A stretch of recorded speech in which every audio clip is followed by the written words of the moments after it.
Okay, so today we're going to do a video on the tune-up. We're going to do tune-ups on several different vehicles because there are different configurations, and I want to give you a general idea of what's entailed on each one. This first vehicle is a vehicle that has a single coil that supplies electricity to all of the spark plugs. And this particular configuration has the coil inside the distributor cap. It's part of the distributor right here. So we won't be addressing the coil at all, but I just wanted you to know that it has one coil, so we will not be changing the coil. Some vehicles that have a coil for each spark plug require at tune-ups that the coils be changed.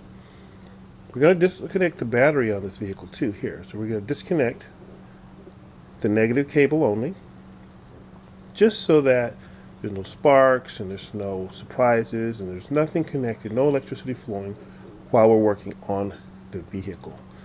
So next shot will be us disconnecting the battery.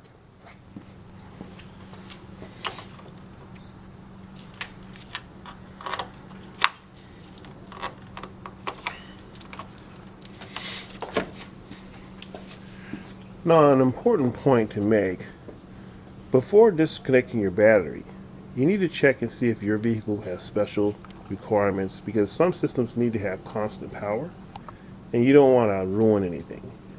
I'm not talking about your radio presets or your clock. I'm talking about ignition, security systems, and some of the more modern vehicles have very delicate and expensive electronic systems that need to have constant power. So there's a specific procedure and technique for disconnecting the battery. So check with your manufacturer and in your owner's manual to see what the requirements are for your car before you disconnect your battery. Next, we'll start the tune. Tune-ups vary from car to car in terms of what's involved and what's required. But the bottom line for any vehicle is you're trying to support the combustion chamber. The fundamental requirements for any vehicle that has an internal combustion engine is that it has reliable supply of air, fuel, and spark. And that's generally what you're doing when you do a tune-up. You're cleaning up all the pathways that deliver air, fuel, and spark to the combustion chamber. In most cases, vehicles do not require any adjustment in a normal tune-up for the fuel system. They don't require a new fuel pump or a new fuel filter or fuel injectors. Usually the fuel component is not addressed in a normal tune-up. It's usually a repair or service issue when you have to deal with the fuel system. So what you're dealing with on a tune-up is spark and air, which is basically cleaning your air filter, cleaning your throttle intake, gapping and either replacing your spark plugs, and checking your connectors. Maybe your connectors and your wires need to be replaced or cleaned, and cleaning your rotor and your cap if you have a distributor, and if not, you may have to change your coils if you have individual coils for each spark plug. So first up here, we'll go ahead and get started and address the air portion of our car, this vehicle. This vehicle has a K&N serviceable air filter. So we're going to take it out, clean it, re-oil it, and reinstall it. Some vehicles have an air filter that is replaceable, and this vehicle initially had an air filter that was replaceable, but you can always buy a K&N or other serviceable air filter, and that way you don't have to buy an air filter every time you do a tune-up. So let's go ahead and open up the air box. I think I need to get a screwdriver.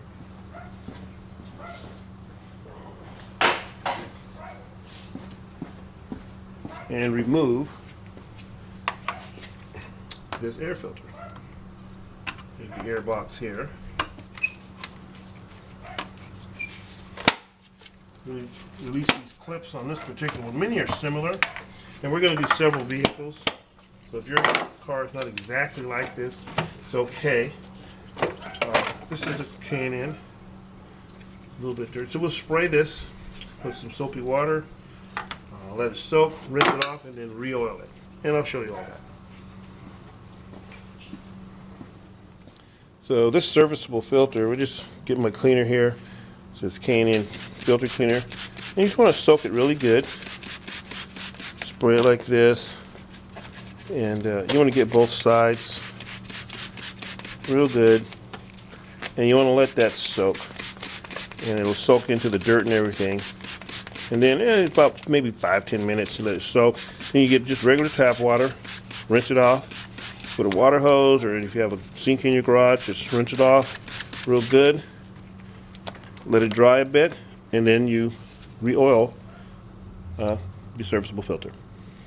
Okay, we've rinsed it off and it's all ready to go. So we're going to go ahead and get the little K&N oil recharge can here, and we're going to just, I do it from 2 or 3 different directions, so I make sure I cover all of the fibers.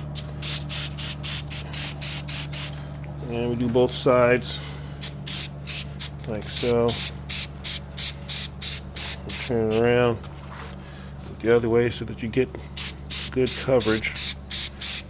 And then you can put it in right away, or you let it dry. Don't drive it. Let the oil set in and soak into the fibers real good. Maybe 5-10 minutes, and then you're good to go until your next oil change, or until your next tune-up oil change. All right, our filter's all ready to reinstall now. So you just open up your housing, slide it in.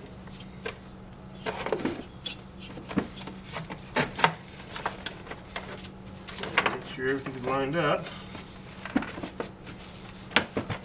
And put your clips back on.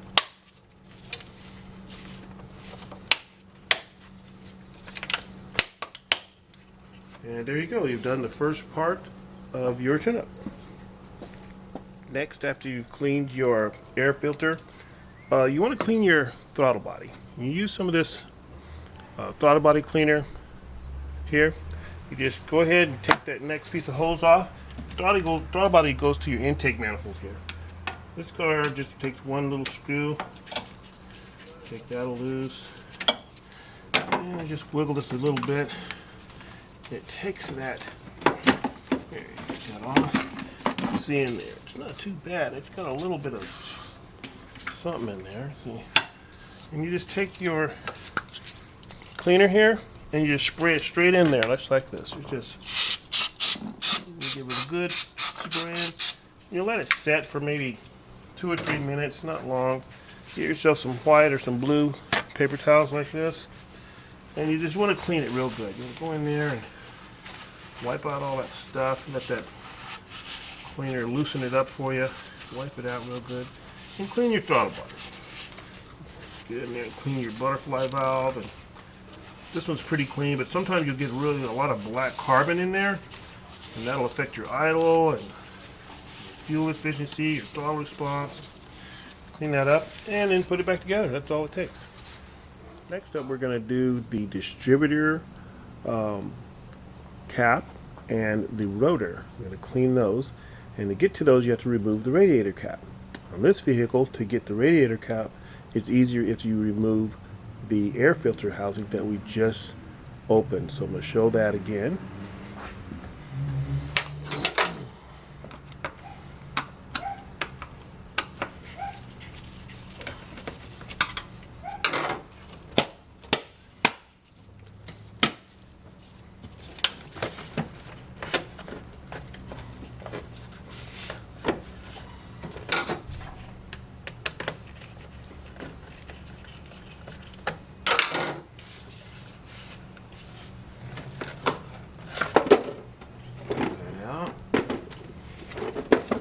That will allow us, we don't need to take the filter out, to take this distributor cap off to clean those connection points. So that's what we'll do next.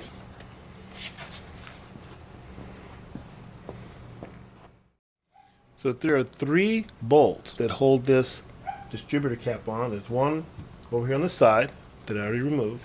There's one here on top, and there's one on the bottom. So I'm going to remove this bottom one right now so you can see it. These little mount bolts, they're tiny little bolts. They're like 8 millimeter. See if we can focus on that. focus. There we go. A little, and then I just put them in a little magnetic bowl so I don't lose them. So that's just a personal preference. And then there's one last bolt, and we can remove this distributor cap. Check out the electrical connections in there where the spark jumps between the points. And here we go. So what we have inside of here is these little nodes that need to be cleaned. And what I usually do is I get a screwdriver, a small to medium-sized screwdriver, and I just scrape them off really good. And if they're not worn down and pitted too much, you can reuse the cap. If not, you need to replace the cap. And I just scrape them off like that. Just go in there and just scrape down on those nodes, and it's like a little white crust will come off.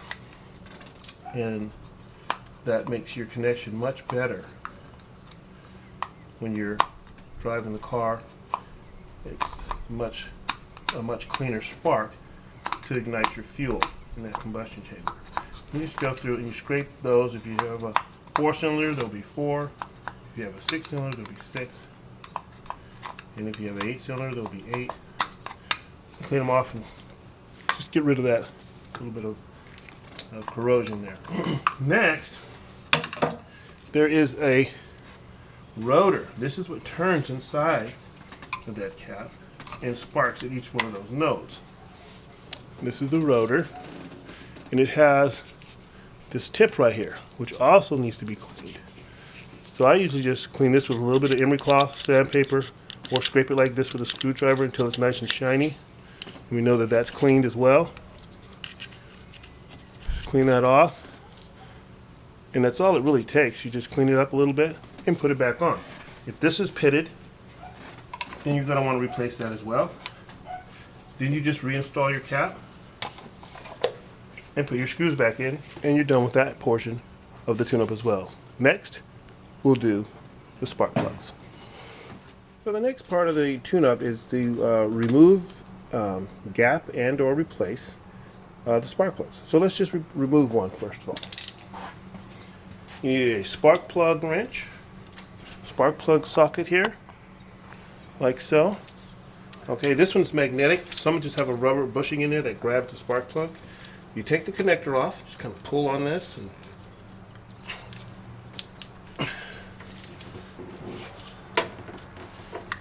sometimes they're a little tight. And just pull them off. It looks like that.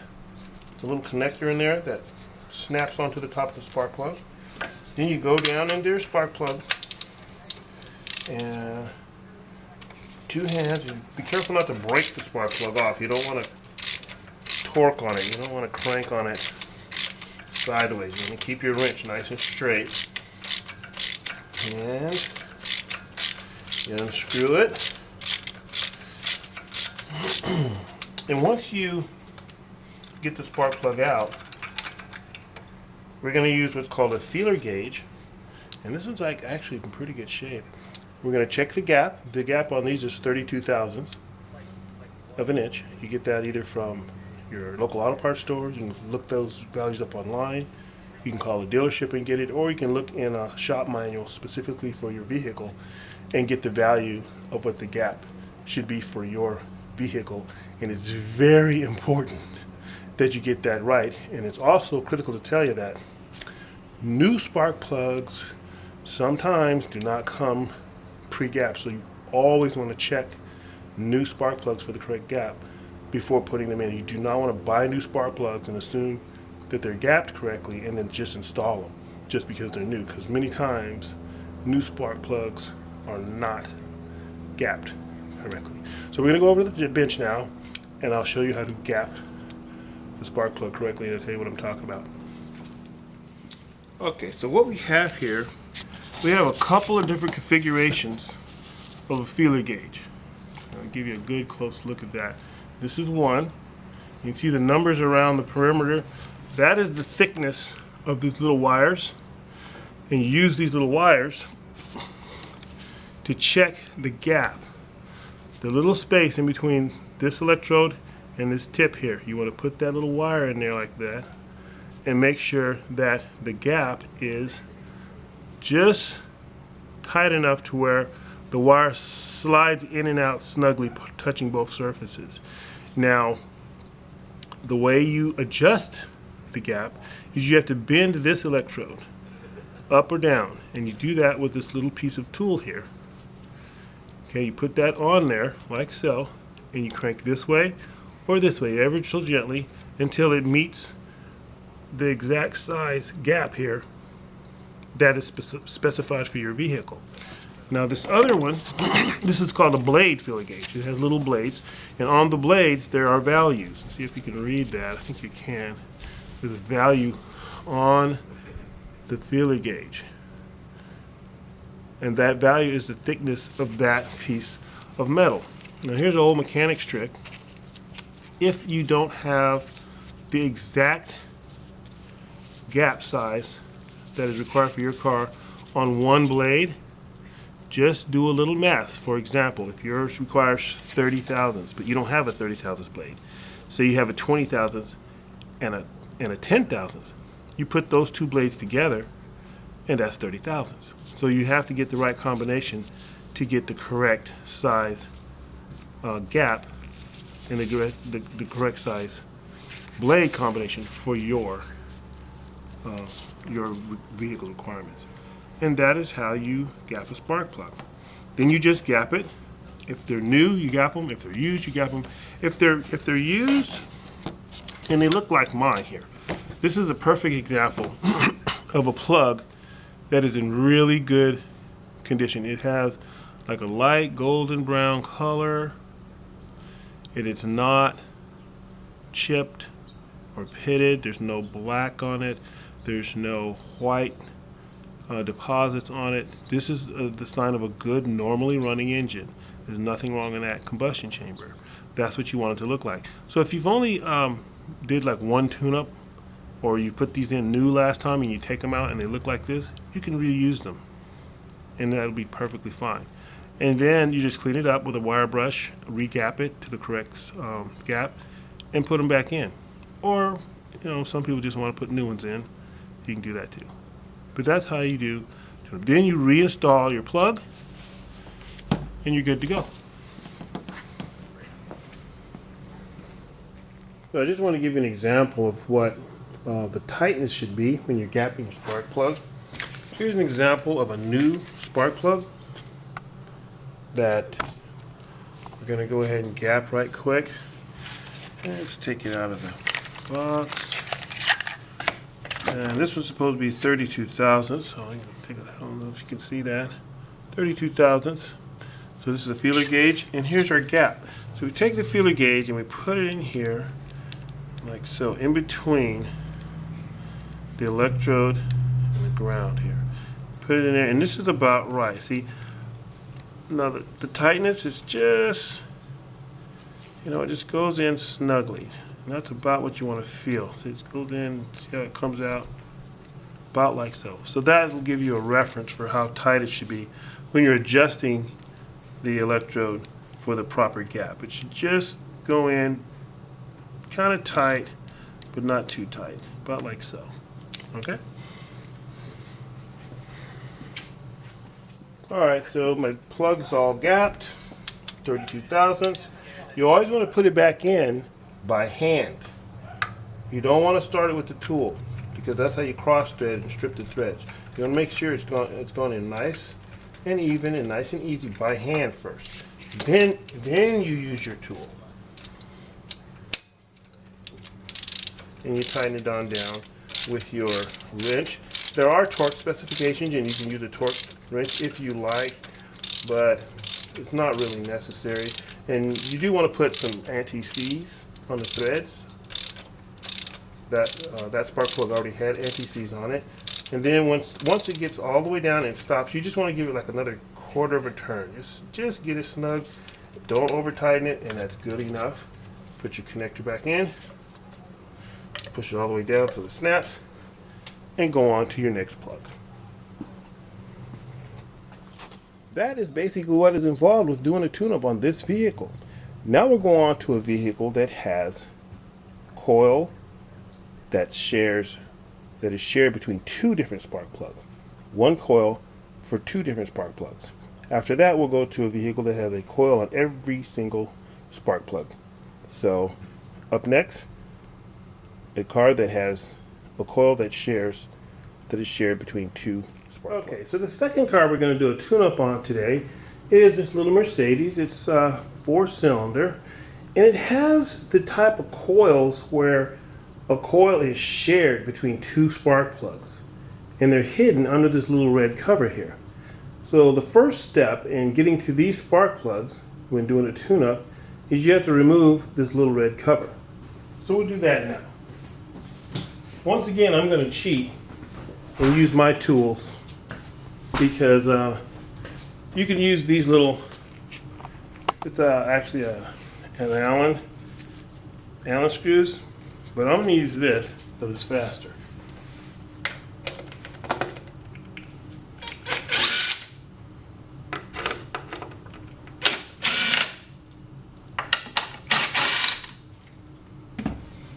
And that should do it. You just take these out, make sure they're loose, and remove this cover. And there they are. So you can see here, we'll zoom in a little bit closer so that you can see better. But you'll see two coils, and they're connected to 4 spark plugs. So these spark plugs have to share a coil. So now you have a better look down off into the engine compartment. Here are the coils, 1, 2, and the first step in getting down to the spark plugs is just remove all of the connectors. All of the connections to the coils, just take them loose, and then pull these little connectors right up off of those spark plugs, and it all comes out in one piece, just like that. Then put that aside.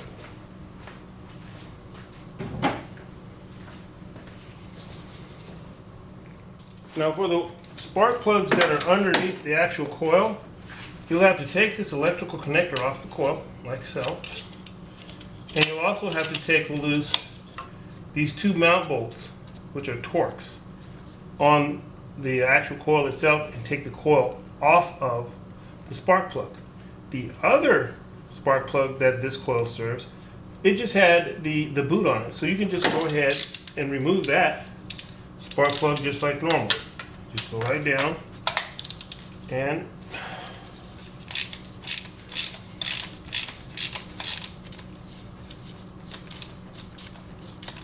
just like so. And you should be able to just pull that out. Now I have a magnetic socket here, so it just pulls mine right out. And here's the spark plug, comes right out. So now we'll do the other spark plug that is underneath the coil. Alright, so to take these bolts loose that are holding down this coil, you're going to need an E10 Torx socket. Looks something like this. Now if you don't have the E10 Torx, believe it or not, a regular 12.8 millimeter socket will work just as well. So you want to take these 2 mount bolts off. They're kitty corner, so one here and one here. Loosen those up. Then you can just take these right on out by hand, and notice I actually used the 8 millimeter. I didn't use the Torx. That's how much alike they are. That's how well it fits. It's not even a problem using that. It fits perfectly on the head of that bolt. And then you just pull your coil out. And that's what the coil for this vehicle looks like. And then you take the spark plug out the same way. You gap it the same way. You reinstall it with the, put a little bit of anti-seize on the threads, and then put the little red cover back on. And that's how you do a tune-up on this vehicle. Next, we'll look at changing the air filter, or cleaning it. In this case, it is cleaning it because this vehicle has a serviceable K&N air filter. Next, we're going to service the air filter on this vehicle is right over here in this compartment here. You have to undo these clips. One here, and it has some little, can't see them over here, but there's little catches that you have to just lift it out like that, and go inside and remove the air filter. And it actually is a little dirty. So this is a K&N serviceable air filter. We're going to go ahead and rinse this off with the special soap, and then we're going to let it soak for a while, rinse it off, and then recharge it, and then reinstall it. And I'll let you see me do that reinstallation. So here's the actual cleaner that comes with these air filters. The other bottle I used on the first vehicle is the same stuff. I just put it in a squirt bottle. So you want to go ahead and get it on there good and nice and liberal. Because what this does is it dissolves the oil that you put on there last time and removes the oil and the dirt that the oil has been catching during the last service cycle of the vehicle. So it's removing the old oil and the dirt that is sticking to that old oil. So you need to let it sit in there so that it can soak into that oil, dissolve it. Ooh, it's a little strong. And then rinse it off. You let it sit for like 10 minutes, and then we will rinse it off. The next vehicle we're going to perform tune-up on today is a 2012 Infinity G37. This vehicle is more modern, and it's a little bit different than the previous two. This vehicle has coils on each cylinder. It has two banks of cylinders because it's a V configuration. I'll show you right here. There's three, 1, 2, 3, and 1, 2, 3 cylinders. So each one of those has its own separate coil. This vehicle also has replaceable air filters. So we'll look at those. We're not going to replace them today, but we'll take them out and pretend like we will replace them so you can see what's involved in taking the air filter out, and then how to access the coils and spark plugs. So we'll do that next. Now the first step in trying to access the plugs on this vehicle is you have to remove this escutcheon cover here.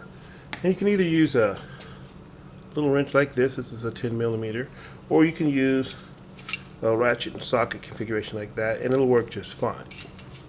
If you work on cars all the time, like me, you're going to use something like this to get it done faster.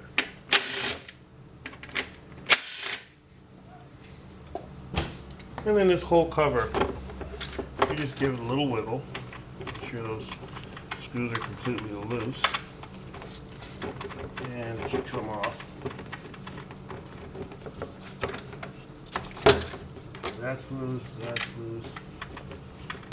And this one here is loose.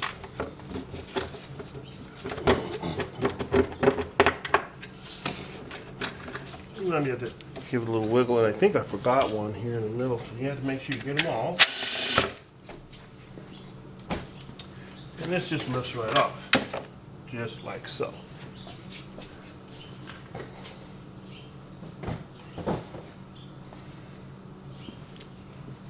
That is the first step in accessing the coils. Now before I start taking electrical connectors loose and removing the throttle body, I'm going to disconnect the battery on this vehicle as well. So it's right under this cover here. Just remove the cover. And when you disconnect the battery, you only have to disconnect the negative cable. Like that. And you want to tuck it down so it doesn't accidentally pop up and reconnect with the battery. Next, we'll take loose the intake hose. Okay, so now we're going to remove the air intake loop from the throttle body so that we can clean the throttle body, one, and for two, we'll actually have to remove the throttle body to get to the spark plugs and the coils below it. Here's the intake boot here. You want to remove this little clamp from this auxiliary air hose. And when you do that, you want to make sure you're careful not to crack this little hose connector here. You need to take loose this hose clamp screw and this hose clamp screw. Then you wiggle your hose and use a little pry tool to gently manipulate the connection, because sometimes it's stuck to either the mass airflow meter or the throttle body. It'll be stuck in here. So you use these little pries and maybe a screwdriver to gently manipulate it loose. Sometimes you can use a little bit of WD-40 in there to help loosen it up. Don't get frustrated and force it, you'll break something. So that's what I'm going to do next. Take this little hose clamp loose and just move it down the hose. Squeeze it with a pair of pliers, move it down. And then you want to gently manipulate this hose off of here without breaking anything else. You loosen it up like that. You just take your time. These are things that you don't want to rush, because actually rushing to do these ends up taking more time when you break something. So that's loosened up. Next I'm going to loosen up these two hose clamp bolts here. So you have a hose clamp here. Loosen up real good. Hose clamp here. And I'm going to start by taking this side loose. That'll probably give me a little bit of freedom. There we go. And then I can probably manipulate this here.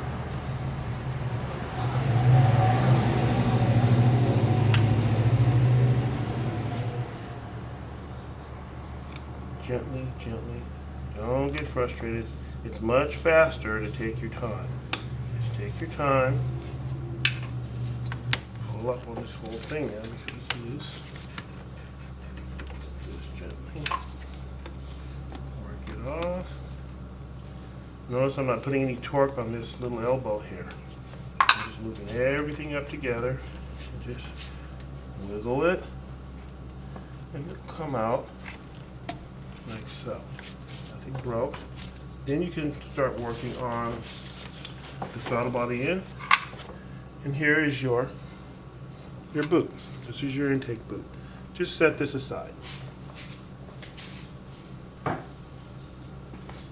Okay, so now we're going to look straight into that throttle so you can see what it looks like. This one happens to be clean because I maintain it regularly. Sorry for not having a dirty one. This is a great opportunity to go ahead and clean your throttle. So we'll use the throttle body cleaner again, just like last time. Okay, and all you do is just go ahead and spray that in there, like so. Like so. And then you're going to get your clean paper towel, just like before. Get that and wipe it out. Actually, there is a little bit of dirt in here. So make sure that doesn't build up. If you don't let it build up, it never becomes a real big, terrible job. And now we have a nice, clean throttle.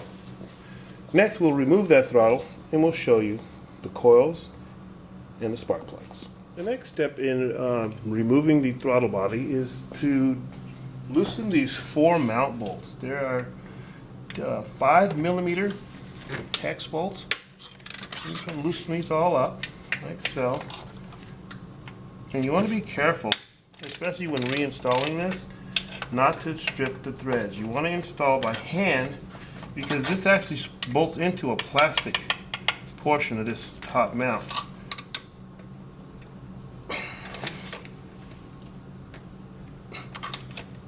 Yeah, good. This one's stuck.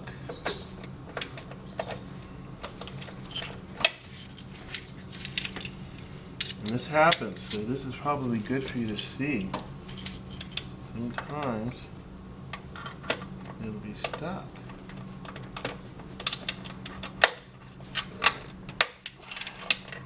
Move it tight. And there's 4 all the way around. So we'll see what we have down below.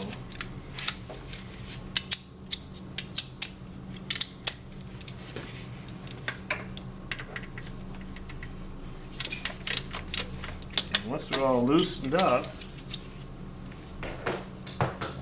you can finish taking them out by hand. They're very easy. Once it's cracked loose, you just take these 4 mount bolts out like so.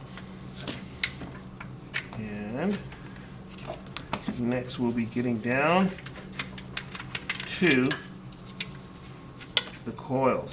Now, when you get the throttle body loose, you don't want to disconnect these hoses. There's little hoses down here that are connected to the coolant lines.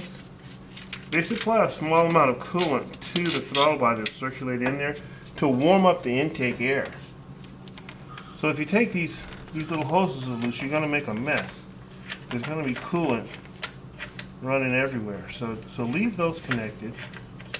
You know, as long as they're in good shape, they won't break. And what we're going to do instead of disconnecting them is we're going to use an elastic cord. Some call them a bungee cord. I guess that's a trade name, so we have to say elastic cord to hold the throttle body to the side and out of the way so that we can perform the tune-up and access the coils below. The coils are down below here.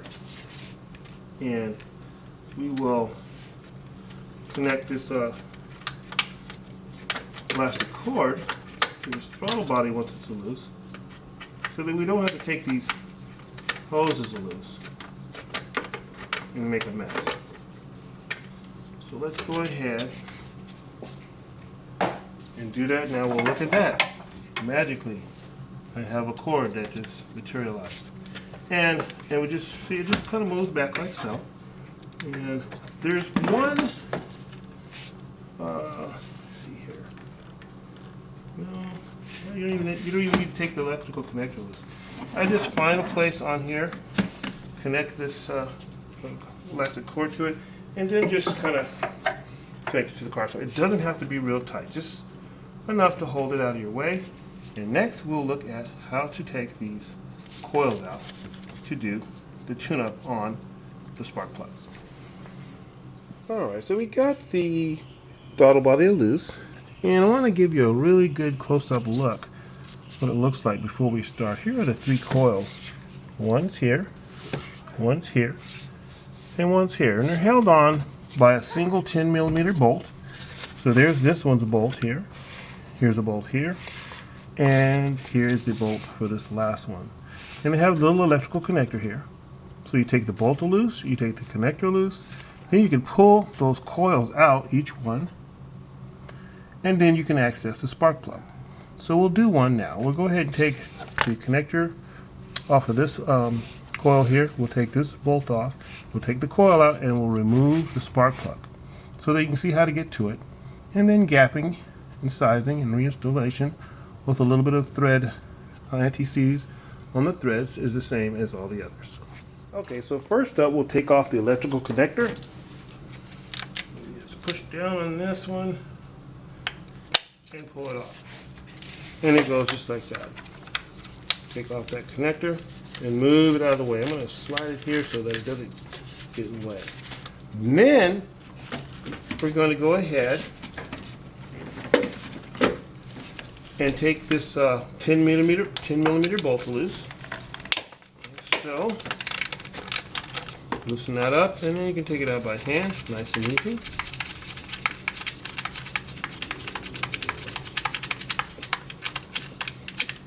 There you go, one bolt. And then you should just be able to wiggle this a little bit and just pull that coil straight out. So there's a coil, and then there's a coil connector. And these are usually separate. It looks like they're in this, yeah, these are usually separate. But it almost looks like this one is integrated. So sometimes you can buy these separately, and sometimes I guess they come with the coil. I think this is separate though. Pretty sure it is. But no, maybe not. This one doesn't come loose. So here's your coil. Next we'll take out the spark plug. Okay, so this particular car has a especially narrow tube down to the spark plug, and it requires a 14 millimeter deep socket. Not your typical size for a spark plug socket. So that's just a heads up if you have this exact vehicle.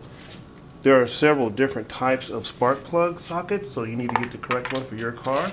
But this one requires a 14 millimeter. Just take it loose like that. Sounds like it needs some anti-seizing.